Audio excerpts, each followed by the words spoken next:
ಜೀನಾಗೆ ಸಂಪಾದಕತ್ವದಲ್ಲಿ GMS news Sagar ಸುತ್ತದ ಆಚೆ ಈಚೆ ಗುರುವಾರದ news ಅಪ್ಡೇಟ್ಗೆ ತಮಗೆ ಸ್ವಾಗತ. ಮುಖ್ಯಾಂಶಗಳು: ಬಲಿಜ ಸಮಾಜದ ಸಂಘಟನಾ ಸಭೆಯಲ್ಲಿ ಕಾಗೋಡು ಬೇಳೂರು ಯತಿಶಾರ್ತಿ ಸನ್ಮಾನ, ಸಂಘಟನೆ ಸದೃಢಗೊಳಿಸಿಕೊಳ್ಳಲು ಸನ್ಮಾನಿತರ ಕಿವಿಮಾತು. ಜನವರಿ 11ರಿಂದ 14ರವರೆಗೆ 25ನೇ ವರ್ಷದ ರಾಷ್ಟ್ರೀಯ ಸಂಗೀತೋತ್ಸವ, ಖ್ಯಾತನಾಮರಿಂದ ಸಂಗೀತ ಸೌರಭ. ಜನವರಿ 18ರಂದು ಅಡಿಕೆ ಬೆಳೆಗಾರರ ಬೃಹತ್ ಸಮಾವೇಶ, ಕೇಂದ್ರ ಕೃಷಿ ಸಚಿವರು ಸಾಗರಕ್ಕೆ. ಜನವರಿ 10ರಂದು ಗೆಳತಿ ರಾಣಿ ಚೆನ್ನಮ್ಮ ವೇದಿಕೆಯಿಂದ ಸನ್ಮಾನ ಮತ್ತು ರಸಮಂಜರಿ ಕಾರ್ಯಕ್ರಮ ಕುರಿತು ತಾರಾಮೂರ್ತಿ ಮತ್ತು ಚಂದ್ರಪ್ಪ ಮಾಹಿತಿ. ಈಗ ಸುದ್ದಿಯ ವಿವರ. ಸಣ್ಣ ಪುಟ್ಟ ಸಮಾಜಗಳು ಸಂಘಟಿತವಾಗುವ ಮೂಲಕ ಸಮಾಜದ ಮುಖ್ಯವಾಹಿನಿಯಲ್ಲಿ ಗುರುತಿಸಿಕೊಳ್ಳಬೇಕು. ಸಂಘಟನೆ ಇದ್ದಾಗ ಮಾತ್ರ ನಿಮ್ಮ ಹಕ್ಕುಗಳನ್ನು ಪಡೆಯಲು ಸಾಧ್ಯವಾಗುತ್ತದೆ ಎಂದು ಶಾಸಕ ಹಾಗೂ ಅರಣ್ಯ ಕೈಗಾರಿಕಾ ಅಭಿವೃದ್ಧಿ ನಿಗಮದ ಅಧ್ಯಕ್ಷ ಗೋಪಾಲಕೃಷ್ಣ ಬೇಳೂರು ತಿಳಿಸಿದರು. ಸಾಗರದ ವರದಶ್ರೀ ಸಭಾಂಗಣದಲ್ಲಿ ಗುರುವಾರ ತಾಲೂಕು ಬಲಿಜ ಸಮಾಜದ ವತಿಯಿಂದ ಹಮ್ಮಿಕೊಳ್ಳಲಾಗಿದ್ದ ಕಾರ್ಯಕ್ರಮದಲ್ಲಿ ಅವರು ಅಭಿನಂದನೆ ಸ್ವೀಕರಿಸಿ ಮಾತನಾಡುತ್ತಿದ್ದರು. ಹಾಗಾಗಿ ಈ ಸಮಾಜದ ಏಳಿಗೆಗಾಗಿ ನಾನು ಸಹ ನಿಮ್ ಜೊತೆಗೆ ಇರ್ತೇನೆ. ಈ ತಾಲೂಕಿನ ಏನೇನ್ ಆಗ್ಬೇಕನ್ನೋದಿದೆ ಅದೆಲ್ಲವನ್ನು ಕೊಡುವಂತ ಕೆಲಸ ಗೋಪಾಲಕೃಷ್ಣ ಬೇಳೂರು ಮಾಡ್ತಾನೆ. ಖಂಡಿತ ಮಾಡ್ತೀವಿ. ನಾವು ಯತೀಶ್ ಅವರು ಈಗ ಎಸಿ ಅವರು ಈಗಾಗಲೇ ಮಾತಾಡಿ ನೋಡೋಣ, ತಹಶೀಲ್ದಾರ್ನೆಲ್ಲ ಕರೆಸಿ ಒಂದು ಸಾಹೇಬರ ತಾವು ಅವ್ರನ್ನೆಲ್ಲ ಕರೆಸಿ ಮಾತಾಡಿ ಎಲ್ಲಿ ಜಾಗ ಖಾಲಿ ಇದೆ ನೋಡೋಣ, ಆ ಖಾಲಿ ಜಾಗದಲ್ಲಿ ಒಂದಿಷ್ಟು ಜಾಗ ಕೊಡ್ಲಿಕ್ಕೆ ವ್ಯವಸ್ಥೆ ಮಾಡೋಣ. ಈ ದೊರೆಸ್ವಾಮಿ ನನ್ನ ಕ್ಲಾಸ್ಮೇಟ್ ಇವತ್ತಾಗ ಸೈಲೆಂಟ್ ಆಗಿ ಕೊಡ್ತಾನೆ, ಇಲ್ಲ ಅಂದ್ರೆ ಬಹಳ ಕಷ್ಟ ಅವ್ರು. ಮೊನ್ನೆ ಹೇಳ್ತಾ ಇದ್ರು, ಮರ ಅವತ್ತಾರು ಸರಿಯಾಗಿರೋ ಮರೆಯ ಅವನಿಗೆ, ಇಲ್ಲಾಂದ್ರೆ ಅವ್ನು ನನಗೆ ಏಕವಚನದೆಲ್ಲ ಮಾತಾಡ್ಬಿಡ್ತಾನೆ. ಅದಕ್ಕೆ ಹೇಳ್ತಾ ಇದ್ರು, ಅವೆಲ್ಲ ಮಾತಾಡ್ಬೇಡ ಮರೆ, ಅವತ್ತಾರು ಸಾಯಿಬ್ರಿ ಬರ ಗೋರೋಜಿಂದ ಮಾತಾಡ್ಬೇಕಾದ್ರೆ ನನ್ ಸ್ನೇಹಿತಪ್ಪ ಅಂತ ಹೇಳ್ತಾನೆ ಅಂದ್ರೆ ಅವಾಗಿಂದ ಜೊತೆಗೆ ನನಗೆ ಇಲ್ಲಿ HKB ಯಾವುದು GKBMS ಅಲ್ಲಿ ಇವನು ಮತ್ತೆ ಒಬ್ಬ ಫ್ರೆಂಡ್ ಶ್ರೀನಾಥ್ ಅಂತ ಇದ್ದ, ಜೊತೆಯಾಗಿ ಬರ್ತಿದ್ರು. ಆಗ ನಾನು ಸಾಯಿಬ್ರ ಮನೇಲಿ ಓದ್ತಾ ಇದ್ದೆ. ಆ ಕಾಲದಲ್ಲಿ ಅವ್ರಿಬ್ರು ಫ್ರೆಂಡ್ ಆಗಿದ್ರು. ಏನೇನು ಕೊಡಿಸ್ತಾ ಇರ್ಲಿಲ್ಲ ಇವ್ರು ನನಗೆ. ಅದೆಂತ ಹಣ್ಣು, ಕೆಂಪು ಹಣ್ಣು ಎಂತದ ಹಲಿಗೆ ಹಣ್ಣು, ಕೆಂಪು ಒಂದು ಹಣ್ಣು ಬರ್ತದೆ, ಆ ಹಲಿಗೆ ಹಣ್ಣು ಕೊಡ್ತಿದ್ರು ಈ ಪಾಪಿಗಳೆಲ್ಲ. ಮತ್ತೆ ಎಂತಲೇ ಇಲ್ಲ ರೀ, ಆ ಹಲಿಗೆ ಹಣ್ಣು ತಿನ್ನಕ್ ನಾನು ಕರಿತಿದ್ರಲ್ಲಿ ನಾ ಹಣ್ಣು ತಿನ್ಕೊಂಡು ಹೋಗಿ ಬಾಯೆಲ್ಲ ಹೊರಹೋಗೋದು. ಆ ಹಣ್ಣು ಚೆನ್ನಾಗಿರೋದು, ತುಂಬಾ ಚೆನ್ನಾಗಿತ್ತು. ಅದ್ ನೋಡಿದ್ರೆ ತಿನ್ನೋಣ ಅಂತ ಅಂದ್ರು. ನಾನ್ ಸೈಕಲ್ ಹೊಡ್ಕೊಂಡು ಹೋಗ್ತಿದ್ದೆ. ಆ ಹಣ್ಣು ಕೊಡ್ಸೋರು, ಹಣ್ಣು ತಿಂದು ಬಿಡ್ತಿದ್ದೆ. ಅದು 4-5 ಹಣ್ಣು ತಿಂದ್ರೆ ನಾಲಿಗೆ ಎಲ್ಲ ಒಡೆದೋಗ್ಬಿಡುತ್ತೆ. ಅಂತ ಕೆಲಸ ಮಾಡಿದವ್ರು ಅಷ್ಟ್ಬಿಟ್ರೆ ಬೇರೆ ಏನು ಮಾಡುದಿಲ್ಲ. ಅಂದ್ರೆ ಹಾಗೆ ಚೆನ್ನಾಗಿದ್ದು ನನ್ನ ಜೊತೆ ಚೆನ್ನಾಗಿದ್ದು. ಆತರ ಬಾಲ್ಯದ ನೆನಪಿದೆ, ನಮಗೂ ಇವತ್ತಿದೆ. ಹಾಗಾಗಿ ಸಮಾಜ ಅಂತ ಬಂದ ಮೇಲೆ ನೀವೆಲ್ಲ ಒಂದಾಗಿರ್ಬೇಕು. ಒಂದು ಮುಷ್ಟಿ ತಾವು ಇದೀವಿ ಗುರುತಿಸ್ಕೊಳ್ಬೇಕಂತ ಹೇಳಿದ್ರೆ ಈ ತರ ಕಾರ್ಯಕ್ರಮ ನೀವು ಹಮ್ಮಿಕೊಡ್ಬೇಕು. ಆವಾಗಲೇ ನಿಮ್ ಸಮಾಜದ ಗಟ್ಟಿತನ ಗೊತ್ತಾಗ್ತದೆ. ಇಡೀ ಜಿಲ್ಲೆಯ ತಾಲೂಕಿನ ಎಲ್ಲರನ್ನ ಕರೆದು ಈ ತರ ಸಮಾಜದಲ್ಲಿ ಒಂದು ಕಾರ್ಯ ಮಾಡ್ತೀವಿ, ಈಗ ಮಾಡ್ತೀವಿ ಅಂತ ಹೇಳಿ ತೋರಿಸಿದಾಗ ಈ ಸಮಾಜ ಇದೆ ಅಂತ ಒಂದ್ ಸ್ವಲ್ಪ ಜನರಿಗೆ ಗೊತ್ತಾಗುತ್ತೆ. ಬಲಿಜ ಸಮಾಜ ಇದೆ, ನೀವು ಇವರು ಇದ್ದಾರೆ ಅನ್ನೋದು ಗೊತ್ತಾಗುತ್ತೆ. ಇಲ್ಲಾಂದ್ರೆ 10,000 ಜನ ಇದಿದೆ ಅಂತೀರಿ, ನೀವು ಗೊತ್ತಿಲ್ಲ ಅಂದ್ರೆ ಹೇಗೆ ಮಾಡ್ತೀರಿ? ನೀವು ಒಂದು ತಿಳ್ಕೋಬೇಕು. ಕೊಂಕಣಿ ಸಮಾಜ ನೀವು ಕಲಿಬೇಕು. ಕೊಂಕಣಿ ಸಮಾಜ 300-400 ಜನ ಇರ್ತಾರ. ಆದ್ರೆ ಅವ್ರ ಸಂಘಟನೆ ಇದೆಯಲ್ಲ, ಅವರಷ್ಟು ಸಂಘಟನೆ ನೀವು ಯಾರೂ ಮಾಡಕ್ ಸಾಧ್ಯ ಇಲ್ಲ. ಅಷ್ಟು ಸಂಘಟನೆ ಮಾಡ್ಕೊತಾರೆ. ಅವ್ರು 10,000 20,000 ಇದು ಮಾಡಕ್ ಹೋಗಲ್ಲ. ಒಂದ್ 300 ನಮ್ಮಲ್ಲಿ ಬಹಳ ಜನ ಇಲ್ಲ, ಕೊಂಕಣಿ ಬಹಳ ಜನ ಇಲ್ಲ. ಆದ್ರೆ ಅವ್ರ ಸಂಘಟನೆ ಶಕ್ತಿಯಾಗಿದೆ. ಅಂದ್ರೆ ಅವರು ಧರ್ಮಗುರುಗಳನ್ನ ಕರ್ಸ್ಕೊಳ್ಳೋದು, ಪೂಜೆ ಮಾಡಿಸೋದು, ಅವ್ರ ಸಮಾಜ ಗಟ್ಟಿ ಮಾಡೋದು, ಅವ್ರ ಕಲ್ಯಾಣ ಮಂಟಪ ಕಟ್ಸ್ಕೊಳ್ಳೋದು, ಅವ್ರಿಗೆ ಏನ್ ಬೇಕು ಎಲ್ಲಾ ಸೌಕರ್ಯಗಳನ್ನ ಅವ್ರು ಮಾಡ್ಕೊಡ್ತಾರೆ. ಅಂದ್ರೆ ಅವರಿಗೆ ಸಂಘಟನೆ ಶಕ್ತಿ ಇದೆ. ಅದೇ ಹಿಂದುಳಿದ ವರ್ಗದಲ್ಲಿ ಅದು ಸಂಘಟನೆ ಶಕ್ತಿ ಕಮ್ಮಿ ಇರುತ್ತೆ. ಅದಕ್ಕೆ ಸಂಘಟನೆ ಬೇಕು. ಸಂಘಟನೆ ಶಕ್ತಿ ಇದ್ದು ಅಂದ್ರೆ ನಿಮ್ ಸಮಾಜವನ್ನು ಬೆಳೆಸಕ್ ಆಗಲ್ಲ. ನಿಮ್ಮನ್ನ ಇವತ್ತು ಯಾವುದೇ ಸಮಾಜ ಇದ್ರೆ ತುಳಿದಕ್ಕಿದಾಗಲ್ಲ. ನಿಮ್ ಸಮಾಜ ಗಟ್ಟಿ ಆಗ್ಬೇಕು, ನಿಮ್ ಸಮಾಜದ ಭದ್ರ ಆಗ್ಬೇಕು, ನಿಮ್ ಸಮಾಜದ ಕಲ್ಯಾಣ ಮಂಟಪ ಆಗ್ಬೇಕು, ನಿಮ್ ಸಮಾಜದ ಸೊಸೈಟಿ ಆಗ್ಬೇಕು, ನಿಮ್ ಸಮಾಜದಲ್ಲಿ ಎಲ್ಲಾ ವರ್ಗದ ಜೊತೆ ಸಮಾನತೆ ಹೋಗ್ಬೇಕಾದ್ರೆ ಈ ತರ ಸಂಘಟನೆ ಬಹಳ ಮುಖ್ಯ ಆಗಿರುತ್ತೆ. ನೀವು ಯಾವಾಗ ಸಂಘಟನೆ ನೀವು ಮಾಡ್ಕೊಳ್ತೀರೋ ನಿಮ್ಮ ಗಟ್ಟಿತನ, ನಿಮ್ ಸಮಾಜ ಗಟ್ಟಿತನ ಬರುತ್ತೆ.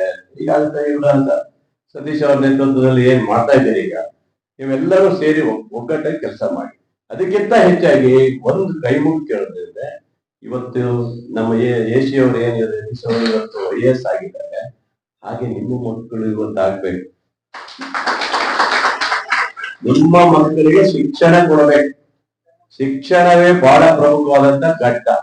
ಶಿಕ್ಷಣಕ್ಕೆ ಯಾವಾಗ ನೀವು ಕೊಡ್ತೀರಿ ಈ ಸಮಾಜ ಅಭಿವೃದ್ಧಿ ಆಗಲಿಕ್ಕೆ ಸಾಧ್ಯ ಆಗುತ್ತೆ. ಶಿಕ್ಷಣದಲ್ಲಿ ವಂಚಿತರ ಮಾಡಬೇಕು. ಶಿಕ್ಷಣ ಯಾವತ್ತು ಯಾವ ಸಮಾಜದಲ್ಲಿ ಶಿಕ್ಷಣವನ್ನ ಜಾಸ್ತಿ ಹೆಚ್ಚೆಚ್ಚು ಕೊಡ್ತೀರಿ ಆ ಸಮಾಜ ಬೆಳೀತಾ ಬೆಳೀತಾ ಹೋಗುತ್ತೆ. ಇವತ್ತು ನೋಡಿ, ಇವತ್ತು ಯತೀಶ್ ಅವರು ಇವತ್ತು IAS ಆಫೀಸರ್ಗೆ ಬಂದಂಗೆ ಬೇರೆ ಬೇರೆಯವರು ಬರ್ತಾ ಇದ್ದಂಗೆ ನಿಮ್ಮ ಸಮಾಜದಲ್ಲಿ ಇವತ್ತು ಹಲವಾರು ಹುದ್ದೆಗಳನ್ನ ತೆಗೆದುಕೊಳ್ಳಕ್ಕೆ ಅವಕಾಶಗಳಿವೆ. ಇವತ್ತು ಯಾವುದೇ ವ್ಯಕ್ತಿ ಹಿಂದೆ ಶ್ರೀಮಂತರ ಕಾಲದಲ್ಲಿ ಸನ್ಮಾನ ಸ್ವೀಕರಿಸಿ ಮಾತನಾಡಿದ ಮಾಜಿ ಸಚಿವ ಕಾಗೋಡು ತಿಮ್ಮಪ್ಪ ಹಾಗೂ ಉಪವಿಭಾಗಾಧಿಕಾರಿ ಯತೀಶ್ ಆರ್. ಒಂದು ಅಪರೂಪವಾದಂತ ಕೆಲಸ ಇದು. ಇವತ್ತು ಬದಲಾವಣೆ ಕಾಲದಲ್ಲಿ ಇದ್ದೀವಿ. ನೀವು ಇಷ್ಟು ಜನ ಮಹಿಳೆಯರು ಇವತ್ತು ಸೇರಿದ್ದೀವಿ. ನಾವು ಸರ್ಕಾರದಲ್ಲಿರುವಾಗ ಮಹಿಳೆಯರಿಗೆ ಅನೇಕ ವಿಶೇಷವಾದಂತ ಸೌಲಭ್ಯವನ್ನ ಒದಗಿಸಿಕೊಟ್ಟಿದ್ದೀವಿ. ಅದು ನಗರ ಪಂಚಾಯತಿಯಲ್ಲಿರ್ಬೋದು, ಗ್ರಾಮ ಪಂಚಾಯತಿಯಲ್ಲಿರ್ಬೋದು, ಬೇರೆ 50% ಇದೆ. ಇದು ಯಾತಕ್ಕಂತ ಹೇಳಿದ್ರೆ ಪಂಚಾಯತ್ ಇದೆಲ್ಲ ಇದು ಸಮಾಜ ಮಹಿಳೆ ಮತ್ತು ಪುರುಷರಿಂದ ಕೂಡಿರ್ತಕ್ಕಂಥ ಸಮಾಜ ಇದು. ವೋಟ್ ಕೊಡುವಾಗ ಎಲ್ಲರಿಗೂ ಒಂದೇನೆ. ವೋಟ್ ಕೊಟ್ಟು ಆರಿಸಿ ಬಂದಾದ್ಮೇಲೆ ಅಧಿಕಾರ ವಹಿಸ್ಕೊಳ್ಳೋದಕ್ಕೆ ಎಲ್ಲರಿಗೂ ಸಮಾನವೇ. ಆದ್ರಿಂದ ಇವತ್ತು ಸಮಾಜದಲ್ಲಿ ಮಹಿಳೆಯರು ಹೆಚ್ಚು ವಿದ್ಯಾವಂತರಾಗಿ ತಿಳುವಳಿಕೆಯಾಗಿ ಬೆಳೆದ್ರೆ ಸಮಾಜವನ್ನ ಬೆಳೆಸಬಹುದು, ಸಮಾಜವೂ ಕೂಡ ಬೆಳಗಬಹುದು. ಇಲ್ಲದ್ರೆ ಆಗೋದಿಲ್ಲ. ಯಾಕಂದ್ರೆ ನಾನು ಬದುಕಿಬಿಟ್ಟಿದ್ದೀನಿ. ಗೋಪಾಲ್ ಕೃಷ್ಣ ಅವರು ಬದುಕಿಬಿಟ್ಟಿದ್ದಾರೆ. ಅವ್ರು ದೂರ ಅಲ್ಲ ನನಗೆ, ನಮ್ಮ ಹಿರಿಯ ಅಕ್ಕನ ಮಗ. ಇವತ್ತು ನಾನು ಇಲ್ದಿದ್ರು ಕೂಡ ಅವರು ಈ ಶಾಸಕನ ಸ್ಥಾನಕ್ಕೆ ಬಂದಿರ್ತಕ್ಕಂಥದ್ದು ನಮಗೆ ಹೆಮ್ಮೆ ಕೂಡ ಆಗಿದೆ. ಇದಕ್ಕೆ ಎಲ್ಲರ ಹತ್ರ ನಾನು ಹೇಳ್ಕೊಳಕ್ ಹೋಗೋದಿಲ್ಲ. ಯಾಕಂದ್ರೆ ತಪ್ಪಾಗಿ ಅರ್ಥ ಮಾಡ್ಕೊಂಡ್ಬಿಡ್ತಾರೆ, ಹೋಗೋದಿಲ್ಲ. ಈಗ ಅವ್ರು ಮಾತಾಡಿದ್ದನ್ನೆಲ್ಲ ಕೇಳಿದ್ದೀನಿ.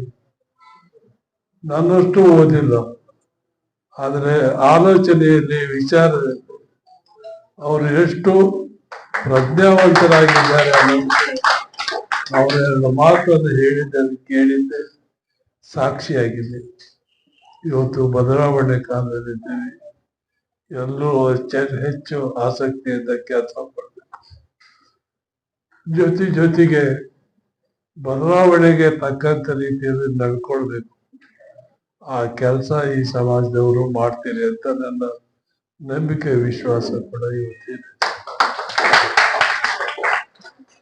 ಇವತ್ತು ಯಾಕಂದ್ರೆ ಹೆಚ್ಚು ಮಾತನಾಡೋದಕ್ಕೆ ಆಗೋದಿಲ್ಲ. ಯಾಕೆಂದ್ರೆ ಒಂದು ಚೇರ್ ಮೇಲೆ ಕೂತಾಗ ಒಂದು ಎಕ್ಸ್ಪೆಕ್ಟೇಷನ್ ಇರ್ತದೆ, ನಾವು ನ್ಯೂಟ್ರಲ್ ಆಗಿರ್ಬೇಕು, ಎಲ್ಲಾರ್ಗು ಇದೆ ಅಂತೇಳಿ. ಆದ್ರೆ ಇಲ್ಲ ಸರ್, ನಾವು ಕಾರ್ಯಕ್ರಮಕ್ಕೆ ನಿಮ್ಮನ್ನ ಅತಿಥಿಯಾಗಿ ಅಷ್ಟೇ ಕರೀತಾ ಇರೋದು. ಕಾಗೋಡು ತಿಮ್ಮಪ್ಪ ಅವರಿಗೆ ನಾವು ಸನ್ಮಾನ ಕಾರ್ಯಕ್ರಮ, ಅದಕ್ಕೆ ನೀವು ಬರ್ಲೇಬೇಕು. ಸೊ ನಾನು ಬಂದಿದ್ದ ಮೂಲ ಉದ್ದೇಶ ಏನಪ್ಪಾ ಅಂದ್ರೆ, ಬಹುಶಃ ನಮ್ಮಂತವ್ರಿಗೆ ಕಾಗೋಡು ತಿಮ್ಮಪ್ಪ ಅವ್ರ ಪಕ್ಕದಲ್ಲಿ ಕೂತ್ಕೊಳ್ಳೋ ಅವಕಾಶ ಸಿಗೋದು ಬಹಳ ಕಷ್ಟ.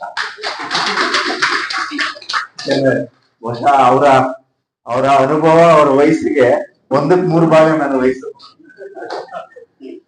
ಅವ್ರ ಬಗ್ಗೆ ಮಾತನಾಡ್ಲಿಕ್ಕೆ, ಗೋಪಾಲ್ ಕೃಷ್ಣ ಬೇಳೂರ್ ಸಾಹೇಬ್ರ ಬಗ್ಗೆ ಮಾತಾಡ್ಲಿಕ್ಕೆ ವೇದಿಕೆಗಳಲ್ಲಿ ನಮ್ಗೆ ಅವಕಾಶ ಸಿಗಲ್ಲ. ಈ ವೇದಿಕೆಯಲ್ಲಿ ಸಿಗ್ತದಲ್ಲ, ಅಟ್ಲೀಸ್ಟ್ 1-2 ಮಾತನ್ನ ಆಡ್ಲಿಕ್ಕೆ ಅವಕಾಶ ಸಿಗ್ತದೆ ಅನ್ನೋ ಕಾರಣಕ್ಕೆನೆ ಇಲ್ಲ ಬಂದೇ ಬರ್ತೀನಿ ಅಂತ ಹೇಳಿ ಬಂದದ್ದು. ಬಹಳ ಡೀಪ್ ಆಗಿ ನೋಡಿದಾಗ ಎಲ್ಲ ಹೋರಾಟ ಏನಪ್ಪಾ ಅಂದ್ರೆ ಸಾಮಾಜಿಕ ನ್ಯಾಯ, ಸೋಷಿಯಲ್ ಜಸ್ಟಿಸ್ ಅಂತ ಹೇಳಿ ನಾವು ಕರಿತೀವಿ. ಸೋಷಿಯಲ್ ಜಸ್ಟಿಸ್ ಅಂದ್ರೆ ಏನು? ಎಲ್ಲರಿಗೂ ಒಂದು ಈಕ್ವಲ್ ಆಪರ್ಚುನಿಟಿ ಬರಬೇಕು. ಎಲ್ಲರೂ ಹುಟ್ಟಿದ ಮೇಲೆ ಏನೋ ಒಂದು ಅವ್ರು ಶ್ರಮ ಪಟ್ರೆ ಅವ್ರಿಗೆ ಶ್ರಮ ಪಡ್ಲಿಕ್ಕೆ ಅವಕಾಶಗಳು ಸಿಗಬೇಕು. ಶ್ರಮ ಪಟ್ರೆ ಫಲಾನು ಎಲ್ಲರಿಗೂ ಸಮನಾಗಿ ಸಿಗ್ಬೇಕು. ಸೊ ನೀವು ನಮ್ಮ ಹಿಸ್ಟ್ರಿಯನ್ನ ನೋಡಿದ್ರೆ ಎಲ್ಲರಿಗೂ ಸಮಾನತೆ ಅನ್ನೋದು ಎಲ್ಲಿ ಶುರು ಆಗ್ತದೆ ಅಂದ್ರೆ ಎಲ್ಲರಿಗೂ ಭೂಮಿ, ಯಾಕೆಂದ್ರೆ ಮೂಲ ನಮ್ಮ ಕೆಲಸ ಏನು ನಮ್ಮ ಮನುಕುಲಕ್ಕೆ ಅಂದ್ರೆ ಕೃಷಿ ಮಾಡೋದು. ಕೃಷಿ ಮಾಡ್ಲಿಕ್ಕೆ ಅವಕಾಶ ಸಿಗ್ಬೇಕಂದ್ರೆ ಎಲ್ರಿಗೂ ಭೂಮಿ ಸಿಗಬೇಕು. ಭೂಮಿ ಸಿಕ್ಲಿಲ್ಲ ಅಂದ್ರೆ ಯಾವ ಸಮಾಜ ಆಗ್ಲಿ ಯಾವುದೇ ವ್ಯಕ್ತಿ ಆಗ್ಲಿ, ನೀವು ಹಿಸ್ಟ್ರಿಯನ್ನ ಅನಲೈಸ್ ಮಾಡ್ಕೊಂಡ್ ಬಂದ್ರೆ ಯಾರು ಭೂಮಿನ ಕಂಟ್ರೋಲ್ ಮಾಡೋದು ಅವರೇ ಸಮಾಜವನ್ನ ಕಂಟ್ರೋಲ್ ಮಾಡೋದಂತ. ಆದ್ರಿಂದ ಎಲ್ಲರಿಗೂ ಭೂಮಿ ಸಿಗಬೇಕು ಅಂತ ಯಾರು ಹೋರಾಟ ಮಾಡಿ ಆ ಭೂಮಿಯನ್ನ ಸಿಕ್ಸಿದ್ರೋ ಅವರೇ ನಿಜವಾಗ್ಲೂ ಸಮಾಜಕ್ಕೆ ಏನಾದ್ರೂ ಒಂದು ನ್ಯಾಯವನ್ನ ಮಾಡಿಕೊಟ್ಟರೆ ಹೋದಂತವ್ರು. ಆದ್ರಿಂದ ನೀವು ಹಿಸ್ಟ್ರಿಯನ್ನ ನೋಡಿದ್ರೆ ಯಾವುದೇ ಗ್ರೇಟ್ ಲೀಡರ್ ಅನ್ನ ನೀವು ತಗೊಳ್ಳಿ, ಅವರೆಲ್ಲರ ಹೋರಾಟ ಇಲ್ಲ ಭೂಮಿ ಅಬಂಡೆಂಟ್ ಏನ್ ನಮ್ಗೆ ಇರ್ತಕ್ಕಂಥ ಓನ್ಲಿ ರಿಸೋರ್ಸ್ ಅದನ್ನ ಹಂಚಿರ್ತಕ್ಕಂಥವ್ರು ಎಲ್ಲರೂ ಎಲ್ಲರಿಗೆ ವಿದ್ಯಾಭ್ಯಾಸವನ್ನ ಸಮಾನತೆಯಲ್ಲಿ ಕೊಡಿಸ್ಲಿಕ್ಕೆ ಪ್ರಯತ್ನ ಪಟ್ಟವ್ರು. ಅಂಬೇಡ್ಕರ್ ಅವರು ಎಲ್ಲರಿಗೂ ವಿದ್ಯಾಭ್ಯಾಸ ಅವಕಾಶಗಳು ಸಮಾನತೆಯಿಂದ ಸಿಗಬೇಕು ಅಂತ ಇದು ಮಾಡಿದವರು.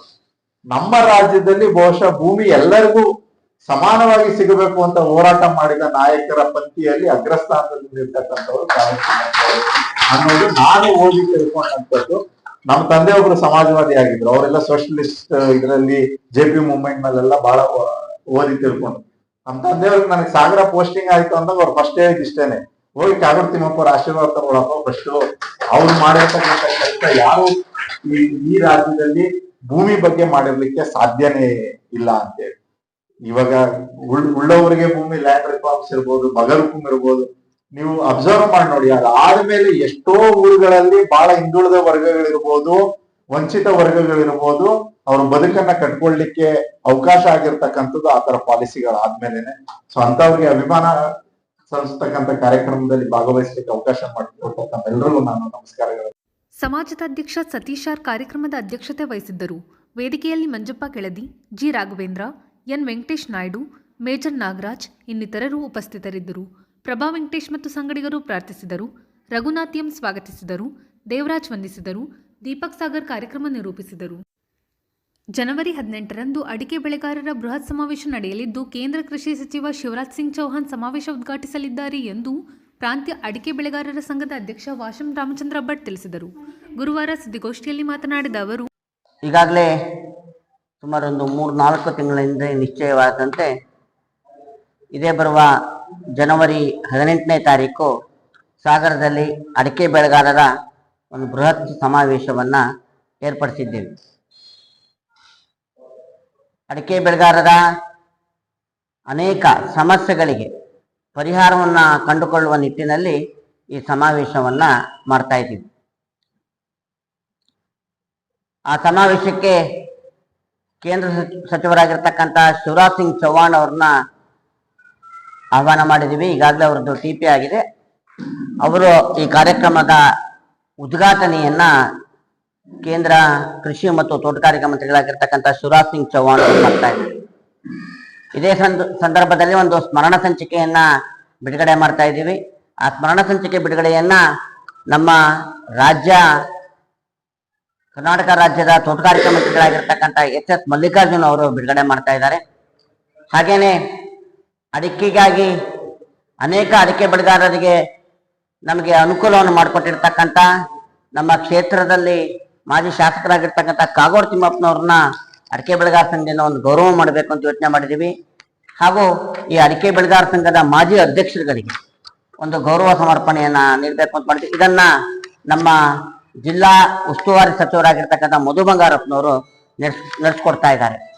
ಈ ಕಾರ್ಯಕ್ರಮದಲ್ಲಿ ನಮ್ಮ ಕ್ಷೇತ್ರದ ಲೋಕಸಭಾ ಸದಸ್ಯರಾಗಿರ್ತಕ್ಕಂಥ ರಾಘವೇಂದ್ರ ಅವರು ಉಪಸ್ಥಿತರಿರ್ತಾರೆ. ಅವರು ನಮ್ಮ ಯಂತ್ರ ಮೇಳವನ್ನ ಉದ್ಘಾಟನೆಯನ್ನ ಮಾಡ್ತಾ ಇದ್ದಾರೆ. ಈ ಕಾರ್ಯಕ್ರಮದ ಅಧ್ಯಕ್ಷತೆಯನ್ನ ನಮ್ಮ ಕ್ಷೇತ್ರದ ಜನಪ್ರಿಯ ಶಾಸಕರಾಗಿರ್ತಕ್ಕಂಥ ಗೋಪಾಲಕೃಷ್ಣ ಬೇಳೂರು ಅವರು ಈ ಸಮಾವೇಶದ ಅಧ್ಯಕ್ಷತೆಯನ್ನು ವಹಿಸ್ತಾ ಇದ್ದಾರೆ.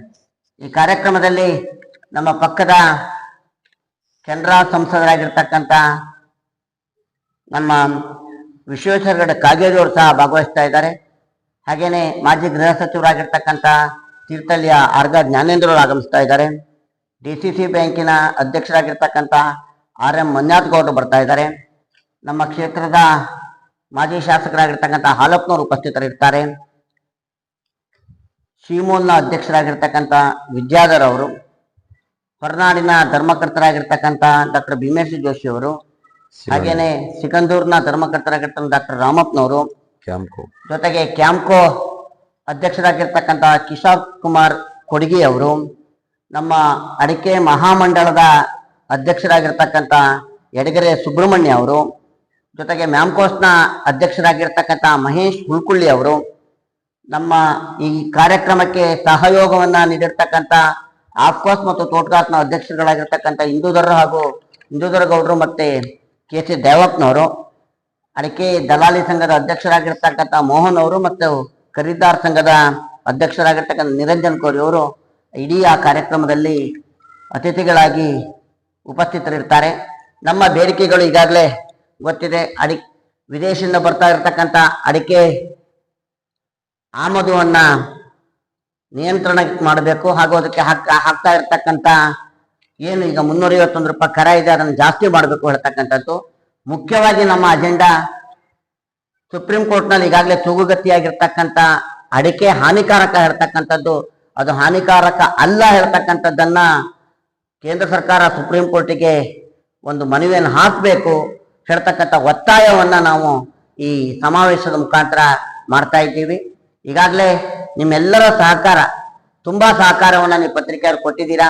ನಿಮ್ಮ ಸಹಕಾರದಿಂದ ಸಾಗರ, ಸೊರಬ, ಹೊಸನಗರ ವ್ಯಾಪ್ತಿಯ ಎಲ್ಲ ಕಡೆ ಇದು ಈಗಾಗಲೇ ಪ್ರಚಾರ ಆಗಿದೆ. ಸುಮಾರು 10 ರಿಂದ 15 ಸಾವಿರ ಜನ ಇಲ್ಲಿ ಭಾಗವಹಿಸುವಂತ ನಿರೀಕ್ಷೆ ಇದೆ.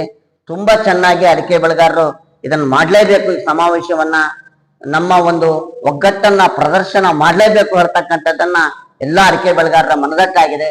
ಹಾಗಾಗಿ ಸುಮಾರು ಅರ್ಧಕ್ಕಿಂತ ಹೆಚ್ಚಾಗಿ ಮಹಿಳೆಯರು ಭಾಗವಹಿಸ್ತಾರೆ. ಸುಮಾರು 10 ರಿಂದ 12 ಸಾವಿರ ಜನ ಈ ಕಾರ್ಯಕ್ರಮದಲ್ಲಿ ಭಾಗವಹಿಸುವಂತ ನಿರೀಕ್ಷೆ ಇದೆ. ಮಧ್ಯಾಹ್ನ 4 ಗಂಟೆಯಿಂದ ಆಹಾರ ಮೇಳವನ್ನು ಮಾಡ್ತಾ ಇದ್ದೀವಿ. ಎಲ್ಲ ತರದ ಆಹಾರ ಮೇಳವನ್ನ, ಜೊತೆಗೆ ಸಂಜೆ ಸಾಂಸ್ಕೃತಿಕ ಕಾರ್ಯಕ್ರಮ ಸಹ ಹಮ್ಮಿಕೊಂಡಿದ್ದೀವಿ. ಹಾಗಾಗಿ ಈ ಎಲ್ಲ ಕಾರ್ಯಕ್ರಮಗಳಿಗೆ ತಾವೆಲ್ಲ ಪತ್ರಕರ್ತರು ಬರಬೇಕು ಅಂತಕ್ಕಂಥ ಮನವಿಯನ್ನು ಅಡಿಕೆ ಬೆಳೆಗಾರ ಸಂಘ ಮಾಡ್ತಾ, ಜೊತೆಗೆ ತಮ್ಮ ಮುಖಾಂತರ ಇಡೀ 3 ತಾಲೂಕಿನ ಅಡಿಕೆ ಬೆಳೆಗಾರರಿಗೆ ಮತ್ತೊಮ್ಮೆ ಬರುವಂತ ವ್ಯವಸ್ಥೆ ತಮ್ಮ ಮುಖಾಂತರನೂ ಆಗಬೇಕು. ಈಗಾಗಲೇ ಪ್ರತಿ ಮನೆಗಳಿಗೆ ಈ ನಮ್ಮ ಇನ್ವಿಟೇಷನ್ ಹೋಗಿದೆ. ನಾವು ಈ ಅಡಿಕೆ ಬೆಳೆಗಾರರ ಸಮಾವೇಶವನ್ನ ಎಲ್ಲ ಮನೆಗಳಿಗೆ ನಾವು ಅಕ್ಷತೆ ಕೊಟ್ಟು ಕರೆದಿದ್ದೀವಿ. ಅಂದ್ರೆ ನಮ್ಮ ಸಂಪ್ರದಾಯಬದ್ಧವಾಗಿರ್ತಕ್ಕಂಥ ಅಡಿಕೆ ಬೆಳೆ ಉಳಿಬೇಕಾದ್ರೆ ಸಂಪ್ರದಾಯವನ್ನ ಉಳಿಸ್ಕೊಂಡು ನಾವು ಈ ಸಮಾವೇಶವನ್ನ ಮಾಡ್ತಾ ಇದ್ದೀವಿ. ಈ ಸಮಾವೇಶದ ಯಶಸ್ವಿಗೆ ಎಲ್ಲ ಅಡಿಕೆ ಬೆಳೆಗಾರರು ಕಾರಣರಾಗಬೇಕು ಅಂತ ನಿಮ್ಮ ಮುಖಾಂತರ ಮತ್ತೊಮ್ಮೆ ನಾನು ಮನವಿಯನ್ನು ಮಾಡ್ತಾ ಈ ಕಾರ್ಯಕ್ರಮಕ್ಕೆ ನಿಮ್ಮನ್ನು ಸಹ ನಾನು ಆತ್ಮೀಯವಾಗಿ ಸ್ವಾಗತ ಮಾಡ್ತೀನಿ.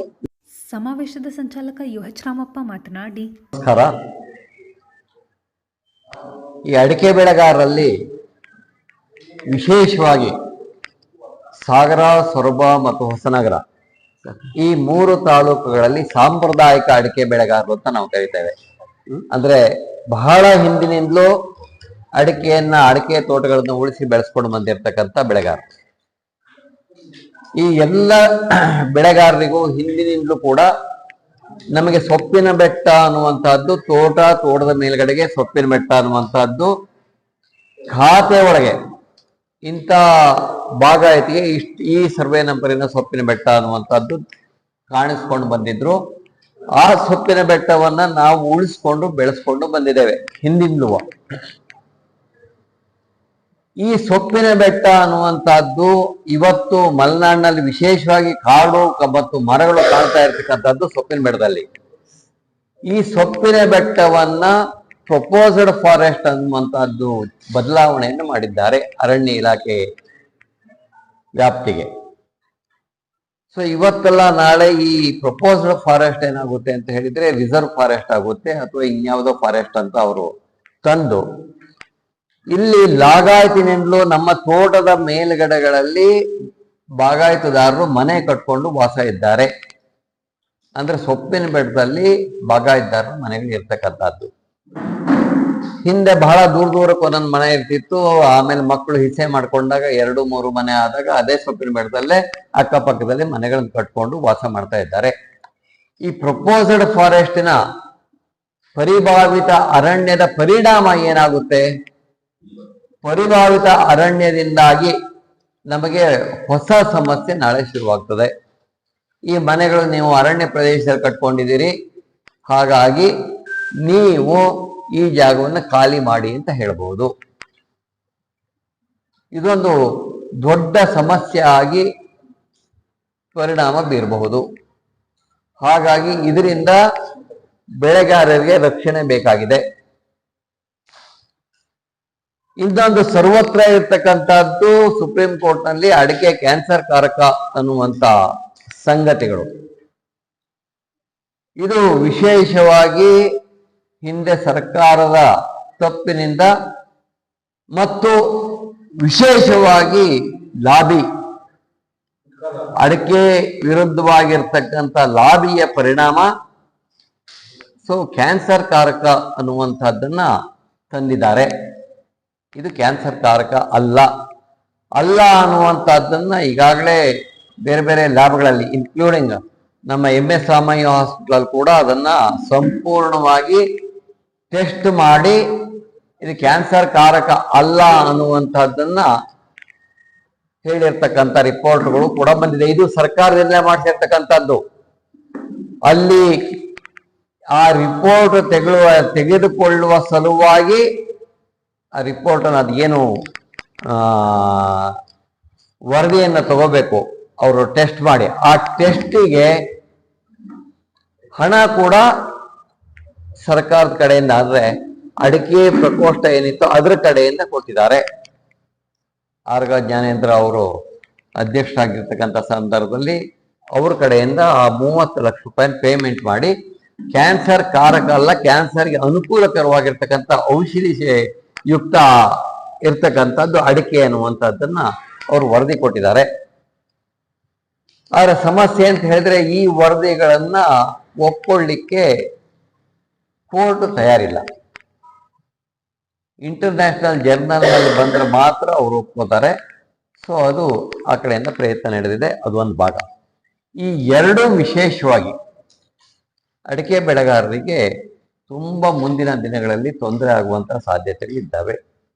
ಇದೇ ಕಾರಣಕ್ಕೆ ಸಾಗರ ಪ್ರಾಂತ ಅಡಿಕೆ ಬೆಳೆಗಾರ ಸಂಘ, ಸಾಗರ, ಸೊರಬ, ಹೊಸನಗರ ಈ 3 ತಾಲೂಕು ವ್ಯಾಪ್ತಿಯಲ್ಲಿ ಬರ್ತಕ್ಕಂಥ ಬೆಳೆಗಾರರಿಗೆ ವಿಶೇಷವಾಗಿರ್ತಕ್ಕಂಥ ಸಮಸ್ಯೆ ಇರೋದ್ರಿಂದ ಈ 3 ತಾಲೂಕು ಒಳಗೊಂಡಿರ್ತಕ್ಕಂಥ ಬೆಳೆಗಾರರ ಒಂದು ಬೃಹತ್ ಸಮಾವೇಶವನ್ನ ಮಾಡೋದನ್ನ ನಿಶ್ಚಯ ಮಾಡಿತು. ಕೇಂದ್ರ ಕೃಷಿ ಸಚಿವರು, ಕೇಂದ್ರದಲ್ಲಿ ಕೃಷಿ ತೋಟಗಾರಿಕಾ ಅಂತ ಸಪ್ರೇಟ್ ಇಲ್ಲ, ಕೃಷಿ ಸಚಿವರಾಗಿರ್ತಕ್ಕಂಥ ಶಿವರಾಜ್ ಸಿಂಗ್ ಚೌಹಾಣ್ ಅವರು ತಾವು ಬರಬೇಕು ಅಂತ ಕೇಳ್ಕೊಂಡು ಒಪ್ಕೊಂಡ್ರು. ಕಳೆದ ಡಿಸೆಂಬರ್ 6ನೇ ತಾರೀಕು ಆಗಬೇಕಾಗಿತ್ತು. ಅವರಿಗೆ ತುರ್ತು ಸಭೆ ಪ್ರಧಾನಮಂತ್ರಿಗಳು ಕರೆದೇ ಇರೋದ್ರಿಂದ ನೀವು ಇರಲೇಬೇಕು ಅಂತ ಹೇಳಿದ್ರಿಂದ ಅನಿವಾರ್ಯವಾಗಿ ಅವ್ರು ಬರ್ಲಿಕ್ಕೆ ಈ ತರ ತೊಂದರೆ ಆಗಿದೆ ಅಂತ ಹೇಳಿದ್ರು. ಆಮೇಲೆ ಇನ್ನೊಂದು ಡೇಟ್ ಕೊಡಿ ಕೇಳಿದಾಗ ಡಿಸೆಂಬರ್ 18ನೇ ತಾರೀಕು ಯಾವುದೇ ಕಾರಣಕ್ಕೂ ತಪ್ಪಿಸಿರಲಿಲ್ಲ, ಬಂದೇ ಬರ್ತೀನಿ ಅನ್ನುವಂಥದ್ದನ್ನು ಹೇಳಿದ್ದಾರೆ. ಡಿಸೆಂಬರ್ 18ಕ್ಕೆ ಇಟ್ಕೊಂಡಿದ್ದೇವೆ. ಈ ಸಮಾವೇಶದಲ್ಲಿ ನಮ್ಮ ರಾಜ್ಯದ ತೋಟಗಾರಿಕಾ ಸಚಿವರಾಗಿರ್ತಕ್ಕಂಥ ಸನ್ಮಾನ್ಯ ಶ್ರೀ SS ಮಲ್ಲಿಕಾರ್ಜುನ ಅವರನ್ನ ಕೇಳ್ಕೊಂಡ್ವಿ. ನೀವಿರಬೇಕು, ನಮ್ಮ ಸಮಸ್ಯೆಗಳನ್ನ ನೀವು ಕೇಳಬೇಕು. ಗೋಷ್ಠಿಯಲ್ಲಿ ಚೇತನ್ ರಾಜ್ ಕಣ್ಣೂರು, BA ಇಂದುಧರ ಬೇಸೂರು, ರಾಜೇಂದ್ರ ಕಂಡಿಕ, ಕಲಸೆ ಚಂದ್ರಪ್ಪ, RS ಗಿರಿ, ಶರಾವತಿ ಸೀರಾವ್ ಇನ್ನಿತರರು ಹಾಜರಿದ್ದರು. ಜನವರಿ 11ರಿಂದ 14ರವರೆಗೆ ಪಂಚವಿಂಶಃ ರಾಷ್ಟ್ರೀಯ ಸಂಗೀತೋತ್ಸವ ನಡೆಯಲಿದೆ. ಗಾಂಧಿ ಮೈದಾನದಲ್ಲಿ ಪ್ರತಿದಿನ ಬೆಳಗ್ಗೆ 8:30ರಿಂದ ಸಂಗೀತೋತ್ಸವ ಕಾರ್ಯಕ್ರಮ ನಡೆಯಲಿದೆ ಎಂದು ವಿದುಷಿ ವಸುಧಾ ಶರ್ಮಾ ತಿಳಿಸಿದರು. ಗುರುವಾರ ಸುದ್ದಿಗೋಷ್ಠಿಯಲ್ಲಿ ಮಾತನಾಡಿದ ಅವರು, ಸದ್ಗುರು ಹಿಂದೂಸ್ತಾನಿ ಶಾಸ್ತ್ರೀಯ ಸಂಗೀತ ವಿದ್ಯಾಲಯ ಕಳೆದ 25 ವರ್ಷದಿಂದ ಈ ಪರಿಸರದಲ್ಲಿ ಅನೇಕ ವಿದ್ಯಾರ್ಥಿಗಳಿಗೆ ಸಂಗೀತವನ್ನ ಕಲಿಸ್ತಾ 25 ವರ್ಷ ನಡ್ಕೊಂಡು ಬಂದಿದೆ. ಈ ಬಾರಿ ಜನವರಿ 11, 12, 13, 14ನೇ ತಾರೀಕಿನಂದು ಗಾಂಧಿ ಮೈದಾನದಲ್ಲಿ ಬೆಳಗ್ಗೆ 8ವರೆಗೆ ದೀಪವನ್ನು ಬೆಳಗಿಸಿ ಕಾರ್ಯಕ್ರಮ ಪ್ರಾರಂಭ ಆಗತ್ತೆ. 11 ಗಂಟೆಗೆ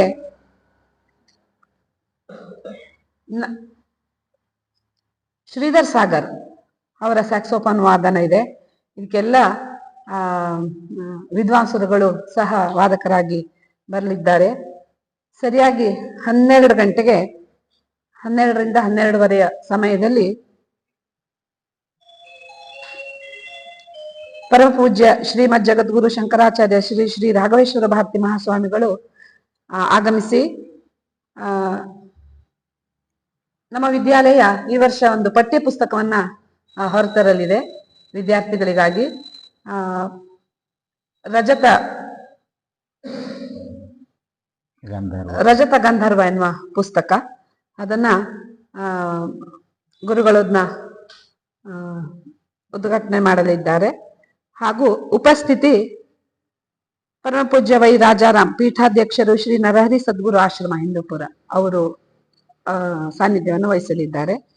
ನಂತರದಲ್ಲಿ ವಿದ್ಯಾರ್ಥಿಗಳ ಗಾಯನ ನಡೀತಾ ಇರುತ್ತೆ.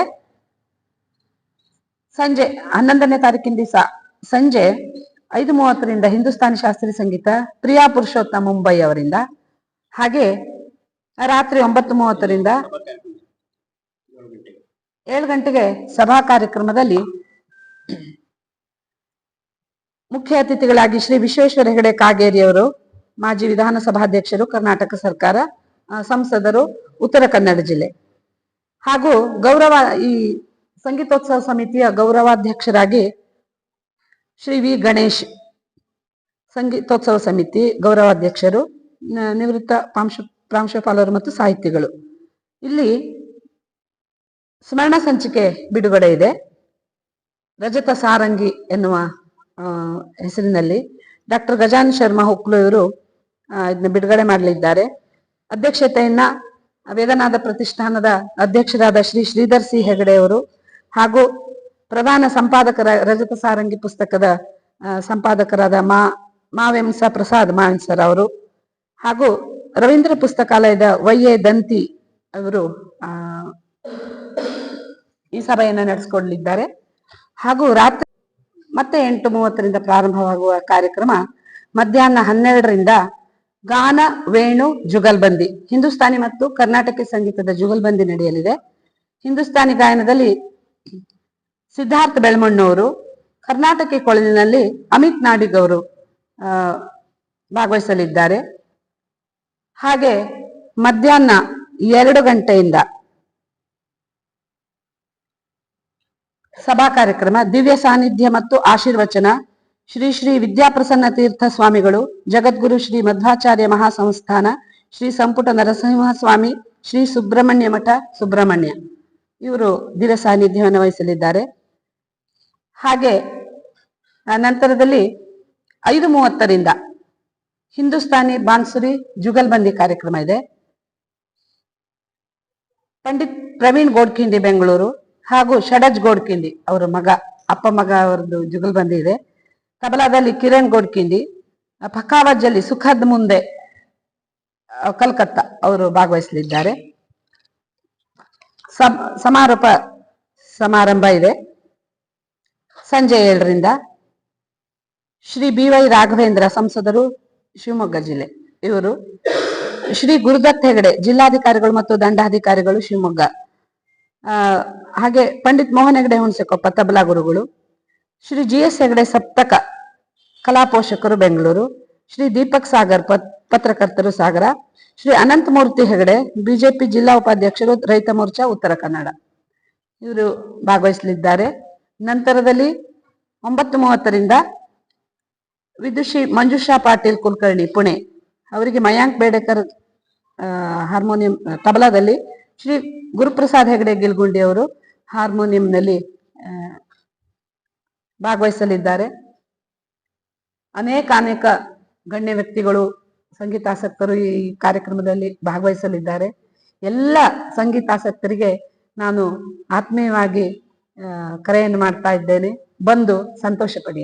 ಹಿಂದೂಸ್ತಾನಿ ಶಾಸ್ತ್ರೀಯ ದ್ವಂದ್ವ ಗಾಯನ ಜಸರಂಗಿ ಎನ್ನುವ ವಿಶಿಷ್ಟ ಕಾರ್ಯಕ್ರಮ ಡಾಕ್ಟರ್ ಅವಿನಾಶ್ ಕುಮಾರ್ ದೆಹಲಿ, ಡಾಕ್ಟರ್ ಇಂಧನ ರಹಸ್ಯ ದೆಹಲಿ ಇವರು ಭಾಗವಹಿಸಲಿದ್ದಾರೆ. ನಂತರದಲ್ಲಿ 12ನೇ ತಾರೀಕು ಬೆಳಗ್ಗೆ 8:30 ಮತ್ತೆ ಪ್ರಾರಂಭ ಆಗತ್ತೆ. ಮಧ್ಯಾಹ್ನ 12ರಿಂದ ಹಿಂದೂಸ್ತಾನಿ ಶಾಸ್ತ್ರೀಯ ಸಂಗೀತ ಗಾಯನ ವಿದುಷಿ ತೇಜಸ್ವಿನಿ ಡಿ ವರ್ಣೇಕರ್ ವಾರಣಾಸಿ ಅವ್ರು ನಡೆಸ್ಕೊಡ್ಲಿದ್ದಾರೆ. ಹಾಗೆ ವಿದ್ಯಾಲಯದ ವಿದ್ಯಾರ್ಥಿಗಳ ಕಾರ್ಯಕ್ರಮ ನಡೆಯುತ್ತೆ.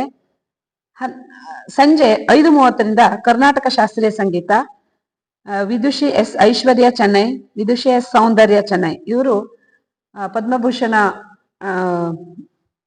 MS ಸುಬ್ಬಲಕ್ಷ್ಮಿ ಅವರ ಮೊಮ್ಮಕ್ಕಳು ಇದ್ದಾರೆ. ಸಭಾ ಕಾರ್ಯಕ್ರಮ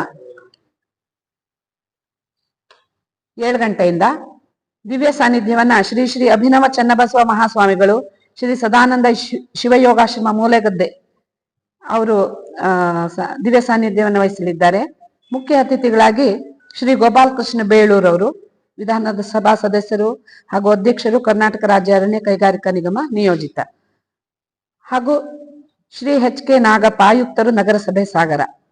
ಹಾಗೆ ನಮ್ಮ ವೇದನಾಥ ಪ್ರತಿಷ್ಠಾನದ ಅಧ್ಯಕ್ಷರಾದ ಶ್ರೀಧರ್ ಸಿ ಹೆಗಡೆ ಅವರು, ಹಾಗೆ ಶ್ರೀ ಪೃಥ್ವಿರಾಜ್ ಪಾಟೀಲ್ ನಿರ್ದೇಶನದ ವಿಕಲ್ಪ ಎನ್ನುವ ಚಲನಚಿತ್ರದ ಟೀಸರ್ ಅವತ್ತು ಬಿಡುಗಡೆ ಆಗುತ್ತೆ. ನಂತರದಲ್ಲಿ ವಿದುಷಿ ಶ್ರೀಮತಿ ವಸುಧಾ ಶರ್ಮಾ ಅವರಿಂದ ಗಾಯನ ನಡೆಯುತ್ತೆ. 13ನೇ ತಾರೀಕಿನ ದಿವಸ ಬೆಳಗ್ಗೆ 8:30ಕ್ಕೆ ಪ್ರಾರಂಭವಾದ ವಿದ್ಯಾರ್ಥಿಗಳಿಂದ ಗಾಯನ ಕಾರ್ಯಕ್ರಮ ಪ್ರಾರಂಭ ಆಗುತ್ತೆ. ಇಲ್ಲಿ ವಿಶೇಷವಾಗಿ ಸಂಗೀತ ಪ್ರಾತ್ಯಕ್ಷಿಕೆ ಮಧ್ಯಾಹ್ನ 12ರಿಂದ ವಿದ್ಯಾಲಯದ ವಿದ್ಯಾರ್ಥಿಗಳಿಂದ ನಡೆಯುತ್ತೆ. ವಿಷಯ ಸಂತ ಸಂಗೀತ ಎನ್ನುವ ಸಂತರ ಬಗ್ಗೆ ಪ್ರಾತ್ಯಕ್ಷಿಕೆ ನಡೆಯುತ್ತೆ. ನಿರ್ದೇಶನ ಪಂಡಿತ್ ಮೋಹನ್ ಹೆಗಡೆ ಹುಣಸೆಕೊಪ್ಪ ಅವರು. ಪ್ರಸ್ತುತಿ ವಿದ್ಯಾಲಯದ ವಿದ್ಯಾರ್ಥಿ ವೃಂದ ಹಾಗೂ ಗಾಯನ ಮಾಧವ್ ಭಟ್ ಇರ್ತಾರೆ. ನೃತ್ಯ ಸಂಯೋಜನೆಯಲ್ಲಿ ಡಾಕ್ಟರ್ ವಿಜಯಲಕ್ಷ್ಮಿ ಹೆಗಡೆ ಅವರು ಇರ್ತಾರೆ. ಹಾಗೂ ವಿದ್ಯಾಲಯದ ವಿದ್ಯಾರ್ಥಿಗಳಿಂದ ಗಾಯನ ಸಂಜೆ 5:30ರಿಂದ ಹಿಂದೂಸ್ತಾನಿ ಶಾಸ್ತ್ರೀಯ ಸಂಗೀತ ವಿದುಷಿ ಶ್ರೀಮತಿ ಸಂಗೀತಾ ಕಟ್ಟಿ ಅವರಿದ್ದಾರೆ. ಅವರಿಗೆ ತಬಲಾದಲ್ಲಿ ಗೋವಾದಿಂದ ಮಯಾಂಕ್ ಬೇಡೇಕರ್ ಹಾಗೂ ಸಂವಾದಿನಿಯಲ್ಲಿ ರವೀಂದ್ರ ಕಾಟೋಟಿ ಅವರು ಭಾಗವಹಿಸಲಿದ್ದಾರೆ. ಸಭಾ ಕಾರ್ಯಕ್ರಮ ಇಲ್ಲಿ ಮುಖ್ಯ ಅತಿಥಿಗಳಾಗಿ ಶ್ರೀ ಕಾಗೋಡು ತಿಮ್ಮಪ್ಪನವರು, ವಿಧಾನಸಭಾಧ್ಯಕ್ಷರು, ಕರ್ನಾಟಕ ಸರ್ಕಾರ, ಮಾಜಿ ವಿಧಾನಸಭಾಧ್ಯಕ್ಷರು. ಹಾಗೆ ಸಹಾಯಕ ನಿರ್ದೇಶಕರು, ಕನ್ನಡ ಮತ್ತು ಸಂಸ್ಕೃತಿ ಇಲಾಖೆ ಶಿವಮೊಗ್ಗ, ಶ್ರೀ ಉಮೇಶ್ H ಅವರು. ಶ್ರೀ ಹರ್ತಾಳು ಹಾಲಪ್ಪನವರು, ಮಾಜಿ ಶಾಸಕರು, ಸಾಗರ ವಿಧಾನಸಭಾ ಕ್ಷೇತ್ರ, ಹಾಗೂ ಶ್ರೀ ಪ್ರಸನ್ನ ಕೆರೆಕೈ ಅವರು. ಪಂಡಿತ್ ಮೋಹನ್ ಹೆಗಡೆ ಹುಣಸೆಕೊಪ್ಪ ಅವರು, ಡಾಕ್ಟರ್ ಶಿವರಾಮ್ KV ಗಣೇಶ ನೇತ್ರಾಲಯ ಶಿರ್ಸಿ ಇವರು ಇದ್ದಾರೆ. ಅಧ್ಯಕ್ಷರಾಗಿ ಶ್ರೀ ಶ್ರೀಧರ್ ಸಿ ಹೆಗಡೆ ಅವರು ಇರ್ತಾರೆ. ರಾತ್ರಿ 9:30ರಿಂದ ಉಸ್ತಾದ್ ಶಾಹಿದ್ ಪರ್ವೇಜ್ ಖಾನ್ ಅವರದ್ದು ಸಿತಾರ್ ವಾದನ ಇದೆ. ತಬಲಾದಲ್ಲಿ ಪಂಡಿತ್ ಮುಖೇಶ್ ಜಾಧವ್ ಪುಣೆ ಅವರು ಭಾಗವಹಿಸಲಿದ್ದಾರೆ. ಗೋಷ್ಠಿಯಲ್ಲಿ ನರಸಿಂಹಮೂರ್ತಿ ಹಳೇಕೇರಿ, ಪಂಡಿತ್ ಮೋಹನ್ ಹೆಗಡೆ ಹುಣಸೆಕೊಪ್ಪ, ಐವಿ ಹೆಗಡೆ, ಕವಿತಾ ಶ್ರೀಧರ್, ಮೋಹನ್ ಶರ್ಮಾ ಇನ್ನಿತರರು ಹಾಜರಿದ್ದರು. ಕೆಳದಿರಾಣಿ ಚೆನ್ನಮ್ಮಾಜಿ ನಾಗರಿಕ ವೇದಿಕೆ ವತಿಯಿಂದ ಸುವರ್ಣ ಕರ್ನಾಟಕ ವರ್ಷಾಚರಣೆ ಅಂಗವಾಗಿ ಕನ್ನಡ ರಾಜ್ಯೋತ್ಸವ ಅಂಗವಾಗಿ ಜನವರಿ 10ರಂದು ಸಂಜೆ 4:30ಕ್ಕೆ ರಾಣಿ ಚೆನ್ನಮ್ಮಾಜಿ ವೃತ್ತದಲ್ಲಿ ಸನ್ಮಾನ ಹಾಗೂ ರಸಮಂಜರಿ ಕಾರ್ಯಕ್ರಮ ಹಮ್ಮಿಕೊಳ್ಳಲಾಗಿದೆ ಎಂದು ವೇದಿಕೆ ಕಾರ್ಯಾಧ್ಯಕ್ಷ ತಾರಾಮೂರ್ತಿ ತಿಳಿಸಿದರು. ಗುರುವಾರ ಸುದ್ದಿಗೋಷ್ಠಿಯಲ್ಲಿ ಮಾತನಾಡಿದ ಅವರು ಎಲ್ ಚಂದ್ರಪ್ಪ ಮಾತನಾಡಿ, ಮೊನ್ನೆ ಶಾಸಕರಾಗಿರ್ತಕ್ಕಂಥ ಗೋಪಾಲಕೃಷ್ಣ ಬೇಳೂರು ಸಾಹೇಬರು ಇರ್ತಾರೆ, ಅವರೇ ಉದ್ಘಾಟಕರಾಗಿ ಇರ್ತಾರೆ. ಮತ್ತೆ ಈ ಒಂದು ಕಾರ್ಯಕ್ರಮ ಮುಂದೆ ಹೋಗಿದ್ರ ಬಗ್ಗೆ ಈಗಾಗಲೇ ನಮ್ಮ ಸ್ನೇಹಿತರು ತಾರಾಮೂರ್ತಿ ತಿಳಿಸ್ಯಾರೆ. ಮನಮೋಹನ್ ಸಿಂಗ್ ಅವರು ಅಕಾಲಿಕ ನಿಧನದಿಂದ ಆ ಕಾರ್ಯಕ್ರಮ ಮುಂದುವರಿತು. ನಾವು ಅವತ್ತು ಪತ್ರಿಕಾಗೋಷ್ಠಿ ಮಾಡೋಕ್ಕೂ ಸಹ ಅದೇನೋ ರಿಸ್ಟ್ರಿಕ್ಷನ್ ಇತ್ತು ಅಂತೇಳಿ ನಾವು ಮಾಡಿಲ್ಲ. ಆದ್ರಿಂದ ಇವತ್ತೇ ಪತ್ರಿಕಾ ಮಾಧ್ಯಮ ಮುಖಾಂತರ ಸಾರ್ವಜನಿಕ ತಿಳಿಸಕ್ಕೆ ಇಷ್ಟಪಡ್ತೀವಿ. ನಾಳೆ ಕಾರ್ಯಕ್ರಮಕ್ಕೆ ಸಾಧಕರಿಗೆ, ಸಾಗರದ ಅಭಿವೃದ್ಧಿಗೆ ಪರಿಶ್ರಮ ಪಟ್ಟಿರ್ತಕ್ಕಂಥ ಅಧಿಕಾರ ವರ್ಗದವರಿಗೆ, ಕಾಗೋಡು ಸಾಹಿತ್ಯ ಎಲ್ಲರಿಗೂ ನಾವು ಈ ಹೊಸ ವೇದಿಕೆಯ ಮುಖಾಂತರ ಅವರಿಗೆ ಒಂದು ಸನ್ಮಾನದ ಜೊತೆಗೆ ನಮ್ಮ ಈ ನಾಗರಿಕ ವೇದಿಕೆಯನ್ನ ಜನಪರ ಕಳಾಗಿ ಇಟ್ಕೊಂಡು ನಾಳೆ ಅಧಿಕೃತವಾಗಿ ಉದ್ಘಾಟನೆ ಮಾಡ್ತೀವಿ. ಆದ್ರಿಂದ ತಾವು ದಯಮಾಡಿ ತಾವು ಈ ಕಾರ್ಯಕ್ರಮಕ್ಕೆ ತಾವೆಲ್ಲರೂ ಬರಬೇಕು ಅಂತೇಳಿ ಈ ಸಂದರ್ಭದಲ್ಲಿ ಪತ್ರಿಕಾ ಸ್ನೇಹಿತರಿಗೆ ನಾವು ವಿನಂತಿ ಮಾಡ್ಕೊಳ್ತೀವಿ. ಮತ್ತೆ ಈ ವೇದಿಕೆಯಲ್ಲಿ ನಮ್ಮ ನಾಗರಿಕ ಸಮಿತಿ ಅಧ್ಯಕ್ಷರು ನಾಗಪ್ಪರ್ ಇದ್ದಾರೆ, ತಾರಾಮೂರ್ತಿ ಅವರು ಇದ್ದಾರೆ, ರವೀಂದ್ರ ಸಾಗರ್ ಇದ್ದಾರೆ, ಕಾಮತ್ ಇದ್ದಾರೆ, ಹನೀಫ್ ಇದ್ದಾರೆ, ಕುಮಾರ್ ಇದ್ದಾರೆ, ಮತ್ತೆ ಭವಾನಿ ಅವರಿದ್ದಾರೆ, ಮತ್ತೆ ಲಕ್ಷ್ಮಣ್ ಸಾಗರ್ ಮತ್ತು ಪ್ರೇಮ್ ಸಿಂಗ್ ಇದ್ದಾರೆ, ಮತ್ತು ನಾನು ಇದ್ದೀನಿ. ಗೋಷ್ಠಿಯಲ್ಲಿ ನಾರಾಯಣಪ್ಪ, ಲಕ್ಷ್ಮಣ್ ಸಾಗರ್, ಪ್ರೇಮ್ ಸಿಂಗ್, ರವೀಂದ್ರ ಸಾಗರ್, ಕೇಶವ್ ಕಾಮತ್, ಹನೀಫ್, ಕುಮಾರ್, ಭವಾನಿ ಇನ್ನಿತರರು ಹಾಜರಿದ್ದರು. ಇದು ಗುರುವಾರದ ಸಮಗ್ರ ಸುದ್ದಿ. ನಿರಂತರ ಸುದ್ದಿಗಾಗಿ ನೋಡ್ತಾ ಇರಿ GNS ನ್ಯೂಸ್. ನಮಸ್ಕಾರ.